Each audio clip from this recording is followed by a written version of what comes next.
Sir నమస్కారం sir. నమస్తే అండి. సార్ 'రామ్ గోపాల్ వర్మ' గారు మరోసారి సిఐడి దగ్గర నుంచి నోటీసులైతే అందుకున్నారు. ఈసారి ఆయన 'కమ్మరాజ్యంలో కడపరేట్లని' అప్పుడు సినిమా తీశారు. దాని తర్వాత 'అమ్మరాజ్యంలోగా' మార్చడం చూసాము. ఇప్పుడు దానికి సంబంధించి నోటీసులైతే అందుకున్నారు. మొన్నటి వరకు కూడా అంతకుముందు నోటీసులు వచ్చాయి. అరెస్టు, రేపే అరెస్ట్ అన్నట్టుగా ఫుల్ విస్తృత స్థాయిలో ప్రచారం అయితే జరిగింది. కానీ అప్పుడు ఏం జరగలేదు, సైలెంట్ అయిపోయింది. మళ్ళీ ఇప్పుడు తెరపైకి ఆర్జీవి గారు అరెస్టు చర్చకు వచ్చేసింది. మళ్ళీ రేపు మాపు అరెస్ట్ అయిపోతాడేమో, పోస్తానే అయ్యారు. ఇక ఆర్జీవి నెక్స్ట్ అంటున్నారు. మరి ఏం జరిగే అవకాశం ఉంది, మీరేం చెప్తారు సార్? ఎవరైనా అరెస్ట్ అవ్వచ్చండి. ఎవరి మనోభావాలు ఎప్పుడు ఎలా గాయపరుస్తున్నారో అర్థం కానటువంటి ఒక విచిత్రమైనటువంటి పరిస్థితి నెలకొని ఉంది ప్రస్తుతం ఆంధ్రప్రదేశ్లో. అంటే ఎవరి మనోభావాలు గాయపరిచారు, ఈ సినిమా ఎప్పుడు విడుదలైంది, గాయపడినప్పుడు అప్పుడే కేసులు పెట్టుండొచ్చు కదా. ఆ సినిమా రిలీజ్ కాలేదు చాలా ప్రాంతాల్లో. అదేమీ పెద్ద సూపర్ హిట్ సినిమా కూడా కాదు. ఆ సినిమా చూసిన జనం సంఖ్య చాలా తక్కువ. కానీ టైటిల్కి మనోభావాలు గాయపడిపోతే అసలు టైటిల్ వద్దని సెన్సార్ వాళ్ళు చెప్పారు. చెప్పిన తర్వాత సెన్సార్ చెప్పిన టైటిలే పెట్టారు. పెట్టినప్పుడు సెన్సార్ మీద కేసు వేసుకోండి మీరు, ఇలాంటి సినిమాలు ఎలా వదులుతారు అని. అప్పుడు సెన్సార్ ఒక నిర్ణయం తీసుకుంటుంది దాని మీద. గతంలో తాతమ్మ కళ అనే సినిమా రిలీజ్ అయిన తర్వాత ఆ సినిమా సెన్సార్ వాళ్ళు కొన్ని కట్స్ చెప్పారు. ఆ కట్స్ చేసి రిలీజ్ చేశారు. 50 రోజులు ఆడిన తర్వాత ఇప్పటికీ మా మనోభావాలు గాయపడుతున్నాయని చెప్పి కోర్టును ఆశ్రయించారు అప్పటి నాయకులు. కోర్టు సెన్సార్ బోర్డును ఏమిటిది అని అడిగింది. అడిగితే ఆ సన్నివేశంలో ఆల్రెడీ కొన్ని కట్స్ చెప్పాము, ఆ కట్స్ చేశారు వాళ్ళు, ఇప్పటికీ గాయపడితే ఆ సన్నివేశం తొలగించడానికి వాళ్ళు ఏమైనా సహకరించగలరో అడుగుదాం అని సినిమాని బ్యాన్ చేస్తున్నట్టుగా ప్రకటించారు. 50 రోజుల తర్వాత బ్యాన్ అయింది ఆ సినిమా. బ్యాన్ అయ్యి మళ్ళీ 6 నెలల తర్వాత రిలీజ్ అయింది. కాబట్టి ఈ చరిత్ర ఉంది మనకి. అంటే కల్చర్ అది ఆ సినిమా మీద జరిగిన ప్రోగ్రాం, రిలీజ్ అయినప్పుడే జరిగిన ప్రోగ్రాం. అది రిలీజ్ అయ్యి చాలా సంవత్సరాల తర్వాత జరగలేదు. కాబట్టి ఇది ఎలా జరుగుతోంది ఇప్పుడు జరుగుతున్న గొడవ? వర్మగారి సినిమాలు గాయపరచడం అనేది, ఆయన సినిమాలు తీసినప్పటి నుంచి చాలామంది గాయపడ్డారు. ఆయన శివ సినిమా తీసినప్పుడు నేను కూడా గాయపడ్డా. అంటే ఆయన శివ సినిమాలో శివ అనే క్యారెక్టర్ని దేవినేని గాంధీ గారికి, నెహ్రూ గారికి, మురళి గారికి సింబల్గా మార్చి భవానీ అనే క్యారెక్టర్ వంగవీటి రంగాగా, రాధాగా మిక్స్ చేసి నడిపించే ప్రయత్నం చేశాడు. ఆయన కాన్షియస్గా వంగవీటి అని సినిమా తీశాడు, కానీ ఆయన మనసు అక్కడ ఉంది. ఆయన ఆత్మ దేవినేనితో ట్రావెల్ అవుతోంది. ఆయన వంగవీటి సినిమా తీస్తాడు. ఇది దాని మీద నాకు గాయపడింది, నా మనసు కూడా గాయపడింది. నేను వెళ్ళి కేసు పెట్టలేదుగా, ఆయన మీద క్రిటిసైజ్ చేశాను. అలా చేయడం తప్పు. ఆ రోజున జరిగినవి మీకు అలా అర్థమై ఉండొచ్చు, కానీ జరిగింది ఇది. ఎందుకంటే ఆయన ఆ ఏరియా స్టూడెంట్, అక్కడ చదువుకున్నాడు. ఆయన ఇన్ఫ్లుయెన్స్ అయింది వాళ్ళతో. కాబట్టి ఆ ప్రభావంతోనే ఆయన మాట్లాడతాడు. ఎవరికైనా ఒక బ్రాటప్, ఆ బ్రాటప్ నుంచి వాళ్ళు పొందిన జ్ఞానంతోనే ప్రపంచం వాళ్ళకి అర్థమవుతుంది.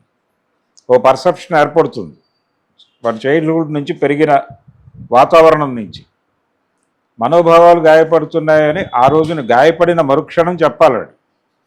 మనోభావాలు అనేవి ఫ్రిడ్జ్లో పెట్టుకునేవి కాదు, మనసులో ఉండేవి. ఆ ప్రెజర్ ఎక్కువైపోతే అటు చచ్చిపోతాడు. వాడు హార్ట్ అటాక్ వచ్చి చనిపోవాలి, లేకపోతే సూసైడ్ చేసుకునే చనిపోవాలి. రెండోది, వీళ్ళందరూ ప్రైవేట్ కేసులు పెడుతున్నారు. ఈ ప్రైవేట్ కేసులు పెడితే జనరల్గా ఒక ప్రైవేట్ కేసు ఎవడైనా పోలీస్ స్టేషన్కి వెళ్ళి పెడితే ఇమ్మీడియట్ యాక్షన్ ఉండదు. వీడు 100 సార్లు తిరిగి ధర్నాలు చేస్తే తప్ప వాళ్ళు కేసులు తీసుకుని ముందుకు కదలరు, ప్రైవేట్ కేసులు. కానీ ఒక 7 ఏళ్ల క్రితం రిలీజ్ అయిన సినిమా నా మనోభావాలను అప్పుడు గాయపరిచింది, ఇప్పుడు కేసు పెట్టండి అని ఎవడో వెళ్ళి స్టేషన్లో కేసు పెడితే ఎందుకు కదులుతున్నారు పోలీసులు? ఎందుకు టకటకా నోటీసులు సర్వ్ చేసి పంపిస్తున్నారు? ఇది చూస్తేనే అర్థమవుతుందిగా డ్రామా అని. ఆ నీ మనోభావాలు గాయపడ్డాయి అని వీళ్ళు ఒక వ్యక్తికి చెప్పి, నీ గాయపడ్డ మనోభావాలు నువ్వు వాటి గురించి కాగితం మీద పెట్టి ఒక కంప్లైంట్ ఇవ్వు. నీ మనోభావాలు గాయపడటానికి కారణం రామ్ గోపాల్ వర్మ, లేకపోతే ఇంకొకళ్ళు పూసాని కృష్ణమురళి, లేకపోతే ఇంకొకళ్ళు. వీళ్ళందరూ నా మనోభావాలు గాయపరిచారు అని నువ్వు కేసు పెట్టని చెబితే పెడుతున్నారు. ఉమ్, ఇది స్కీమ్డు డిజైన్డు అనే విషయం స్పష్టంగా అర్థమవుతుంది. ఒక్కొక్కళ్ళ మీద 25 ఏరియాల నుంచి కేసులు పెట్టిస్తున్నారు. అంటే ఏమిటి దీని ఉద్దేశం? ఈ అన్ని ఏరియాలో మిమ్మల్ని తిప్పుతామని. మనోభావాలు గాయపడిన వాళ్ళు ఇంతకాలం బతికుండి కేసు పెట్టడం ఏమిటి అని అడగాలి కదా ఎవరైనా. రెండోది, ఈ మనోభావాలతో కేసులు పెట్టడమే కక్ష సాధింపు అనేది ప్రజలకు అర్థమయ్యేలా ఉంది. ప్రజలకు అర్థం కాకుండా కదా మీరు సౌజన్యమూర్తులుగా కదా ఉండాల్సింది. మీరు దుర్మార్గులుగా ప్రొజెక్ట్ అయిపోతున్నారు అనే విషయం వాళ్ళకి అర్థం కావట్లా ప్రభుత్వానికి. ఆయనేమో ప్రెజర్ ఉంది ఆయన మీద, సీఎం గారి మీద. ఆయన కట్టడి చేయలేని పరిస్థితిలో ఉన్నాడు, దాని పద్ధతిలో అది నడుస్తోంది. కాబట్టి ఇది ప్రమాదమే. ఇది కూటమి ప్రభుత్వానికి ప్రమాదం అనే విషయం కూటమిలో మిగిలిన భాగస్వాములైనా గుర్తించాలి. ఉమ్, ఇప్పుడు దీన్ని అడ్డుకోవటానికి చేయవలసిన పని ఒకటి ఉంది. వీళ్ళకి అలాగైతే మెకానిజం ఉంది, నెట్వర్క్ ఉంది కాబట్టి వీళ్ళు ఇన్ని ఏరియాల నుంచి కేసులు పెడుతున్నారో, ప్రైవేట్ కంప్లైంట్స్ మీదే ఈ దాడులన్నీ జరుగుతున్నాయో, ఇప్పుడు వైసీపీ జగన్మోహన్ రెడ్డి గారు చేయవలసిన పని ఏంటంటే, తెలుగుదేశం పార్టీ నాయకులు జగన్ని టార్గెట్ చేస్తూ, భారతి గారిని టార్గెట్ చేస్తూ మాట్లాడిన మాటలు అన్నీ తీసుకొచ్చి ఒక చోట కుప్పపోసి, అలాగే వివిధ ప్రసార మాధ్యమాలలో వాళ్ళని అంటే భారతి గారిని, అలాగే జగన్మోహన్ రెడ్డిని, అవినాష్ రెడ్డిని, అలాగే వివేకానంద రెడ్డిని, షర్మిల గారిని, వీళ్ళందరినీ పాత్రలను చేసి సోషల్ మీడియాలో అనేక స్కిట్లు తీశారు. ఇవన్నీ కూడా మా మనోభావాలు గాయపరిచినాయని చెప్పి వైఎస్ఆర్సీపీ క్యాడర్తో ప్రతి ఊళ్ళోనూ కేసులు పెట్టించాలి. ఏది ఆ పాత్రల్లో నటించినటువంటి నటీనటుల మీద కూడా కేసులు పెట్టాలి నిర్మోహమాటంగా పెట్టి. ఈ కంప్లైంట్స్ తీసుకోండి, మీరు ఆ కంప్లైంట్స్ తీసుకుని యుద్ధ ప్రాతిపదిక మీద అరెస్టులు చేస్తున్నారు కదా, వీటి మీద కూడా మీరు ఇమీడియట్గా అంతే చొరవతో అంతే వేగంతో కేసులు పెట్టండి. పెట్టకపోతే మేము ఇక్కడ ధర్నా చేస్తాం అని కూర్చుంటే అప్పుడు సెటరేట్ అవుతుంది. ఆ పరిస్థితి కల్పిస్తున్నారు వీళ్ళు. అది కనుక జరిగితే అప్పుడు ప్రపంచానికి స్పష్టంగా అర్థమవుతుంది కక్ష సాధింపు రాజకీయాలు. వాళ్ళు దుర్మార్గంగా మాట్లాడారు, మాట్లాడలేదు అంటలేదు. లేకపోతే ఆయన పెట్టిన టైటిల్ ఏమిటి? ఆయన కమ్మరాజ్యంలో కడపరెడ్లు అని అనటం వెనకాల ఒక స్లాష్ ఉంది. అదేమిటి అంటే, అక్కడ ఏపీలో తెలుగుదేశం ప్రభుత్వం గెలిచింది 2014లో. జగన్మోహన్ రెడ్డి ప్రతిపక్షంలో ఉన్నాడు అప్పుడు. ఏంటి వాళ్ళ కండిషన్ అనేది చెప్పదలుచుకున్నాడు ఆయన. కులమే కదా నడుస్తోంది, వర్గం ఇతర విషయాలు కాదు కదా. కులం గురించి అన్నీ కులం పేరుతో జరుగుతూ కులం గురించి మాట్లాడటం తప్పంటే అలాగా? తెలుగుదేశం పార్టీ పర్టికులర్గా ఒక కులానికి సింబలు. ఇక్కడ ట్రాన్స్పోర్ట్లో రోడ్ల మీద ట్రావెల్ అవుతున్నటువంటి వెహికల్స్ కూడా కులం ఉంది. ఎన్టీ రామారావు గారు ఇలా పెట్టున్నటువంటి స్టిక్కర్ అంటించున్న బండి ఏ కులం ఉందో ఎవరికి చెప్పక్కర్లేదు. పవన్ కళ్యాణ్, వంగవీటి రంగా గారు స్టిక్కర్గా ఉన్నటువంటి బండిది ఏ కులమో ఎవరికి చెప్పక్కర్లేదు. చాణక్యుడి స్టిక్కర్ వేసుకుని తిరుగుతున్నారు కొంతమంది, వాళ్ళది ఏ కులమో ఎవరు చెప్పక్కర్లేదు. ఇలా రోడ్ల మీద తిరుగుతున్న వాహనాలకే కులం ఉంది. కులం అనేది మన సమాజంలో అదొక ఐడెంటిటీ ప్రోగ్రామ్గా నడుస్తోంది. కులం పేరుతో గ్రూపులు కడుతున్నారు, కులం పేరుతో పదవులు ఇచ్చే దగ్గర కూడా. ఇప్పుడు జనసేనకు సంబంధించిన గొడవ అదే కదా. ఇప్పుడు నాగబాబుని కనుక క్యాబినెట్లో తీసుకుంటే జనసేన నుంచి 3 బెర్తులు కాపులకు ఇచ్చినట్టు అవుతుంది. ఒక బెర్త్ కమ్మకెళ్ళింది మనోహర్కి, మిగిలిన 3 కాపులకే అవుతాయి.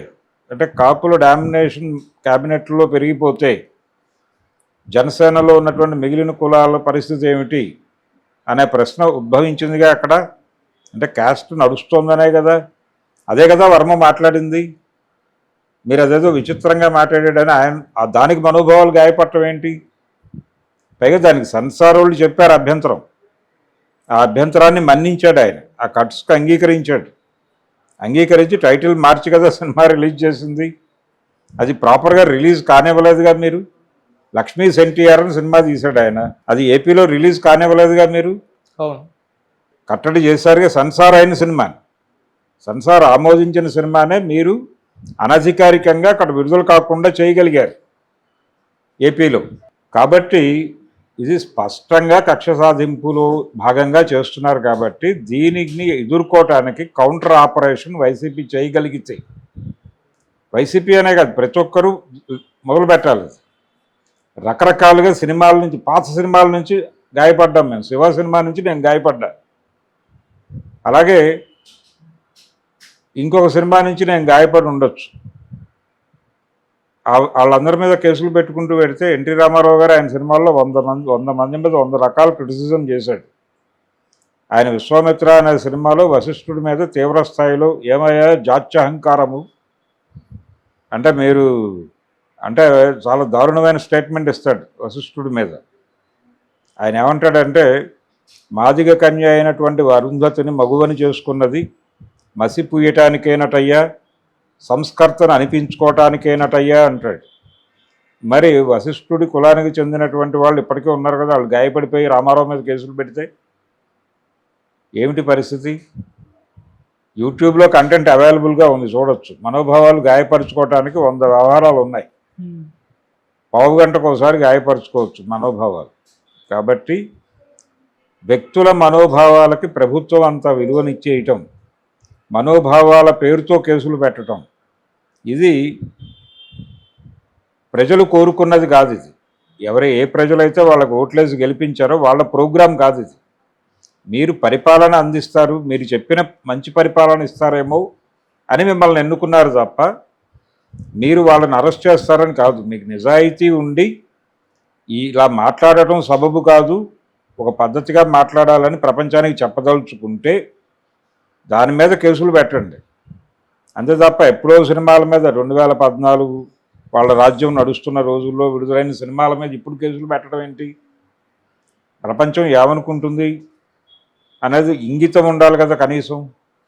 అది లేకుండా ఇష్టం వచ్చినట్టు కేసులు పెట్టేసి మేము చేసేస్తాం, మేము చూస్తాం అంటే మాది రాజ్యం అంటే ఎలా కుదురుతుంది? మరి వాళ్ళు మాట్లాడారుగా, వాళ్ళు మాట్లాడిన వాళ్ళ మీద కేసులు పెట్టరా? జగన్మోహన్ రెడ్డి స్ట్రైట్గా గొడ్డలు తీసుకుని హత్య చేసినట్టుగా చూపించారు ఒక సినిమాలో. తెలుగుదేశం పార్టీని భుజాన మోస్తున్నటువంటి ఒక సోషల్ మీడియా ఛానల్లో అది ఆ సినిమా థియేటర్లలో టెలికాస్ట్ అయింది.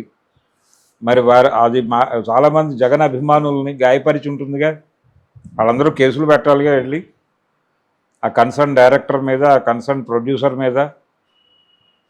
మరి అది మొదలు పెట్టాలిగా వెంటనే. అలాగే వివేకం అనే పేరుతో యూట్యూబ్లో ఒక సినిమా రిలీజ్ అయింది, దానికి క్రెడిట్స్ ఇవ్వలేదు. ఎవరు తీశారో దానికి తల్లి ఎవరో తండ్రి ఎవరో తెలియదు. ఆ తల్లి ఎవరో తండ్రి ఎవరో కనిపెట్టి వాళ్ళ మీద కూడా కేసులు పెట్టాలిగా. అలాగే రోజుకు 3 స్కిట్లు చేశారు జగన్మోహన్ రెడ్డి మీద, ఆర్టిస్ట్ మీద కేసులు పెట్టాలిగా. 100 ప్రాంతాల్లో పెట్టి అతన్ని కూడా చెప్పాలిగా, పోసానని చెప్పినట్టు.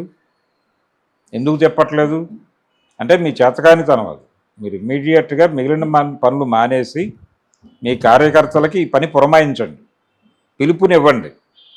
మీరు మీ ప్రతి ఒక్క కార్యకర్త మీ ఊళ్ళో ఉన్న పోలీస్ స్టేషన్కి వెళ్ళి వాళ్ళు ఎలా చెప్తున్నారో అలాగే పోలీస్ స్టేషన్కి వెళ్ళిపోయి, అదిగో నా సినిమా చూసి మేము గాయపడ్డాం అని కేసు పెట్టడమే.